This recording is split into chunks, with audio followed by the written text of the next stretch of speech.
Hola, en este vídeo vamos a comenzar nuestro estudio de la geometría del espacio. Es la geometría que se ocupa de estudiar cuerpos tridimensionales, es decir, que tienen tres dimensiones. Las figuras geométricas que tienen tres dimensiones y por lo tanto ocupan un espacio se denominan cuerpos geométricos. Para empezar, vamos a estudiar los cuerpos geométricos denominados poliedros, dentro de los cuales vamos a estudiar con especial interés prismas y pirámides. Como recordarás, un polígono era una zona del plano que quedaba separada del resto mediante líneas que eran sus lados. Así, uniendo una línea a continuación de otra hasta formar una línea poligonal cerrada, separamos una región del plano y formamos un polígono. De la misma forma, en el espacio, un poliedro va a estar formado por polígonos colocados de tal forma que separan una región del espacio del resto. Por ejemplo, observa estos polígonos, que son rectángulos. Si los unimos de manera que formen un espacio cerrado, tenemos un poliedro. Es decir, podemos decir que un poliedro está formado por polígonos, que son sus caras, que son planas, y que encierran un volumen. Los lados de estos polígonos se denominan aristas. Las aristas se cortan en puntos llamados vértices, y entre ellas forman ángulos.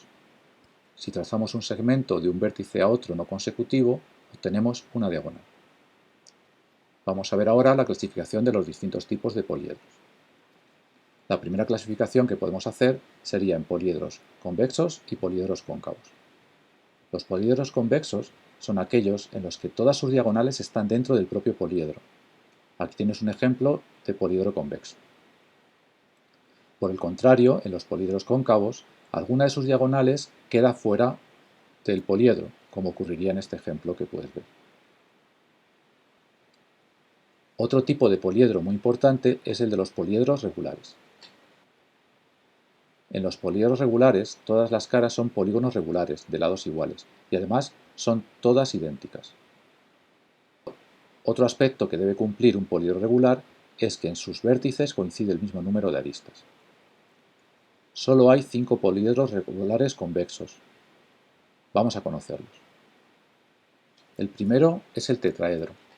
Observa que sus caras son todas iguales y son triángulos equiláteros, y que en todos sus vértices coinciden 3 aristas. El siguiente es el cubo o hexaedro regular. En este caso las caras son todas cuadrados iguales, y en los vértices coinciden también 3 aristas.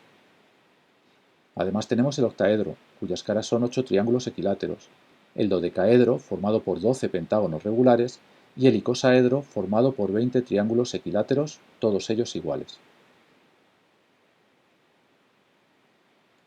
Pasamos ahora a estudiar un tipo muy interesante de poliedros, los prismas.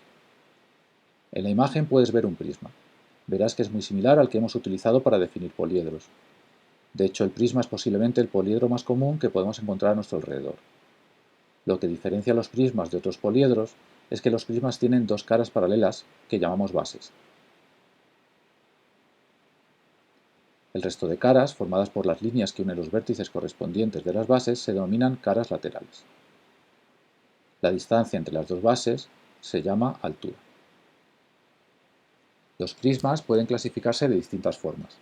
Por un lado, cuando las bases están una justo encima de la otra, decimos que tenemos un prisma recto. Cuando esto no es así, lo que tenemos es un prisma oblicuo.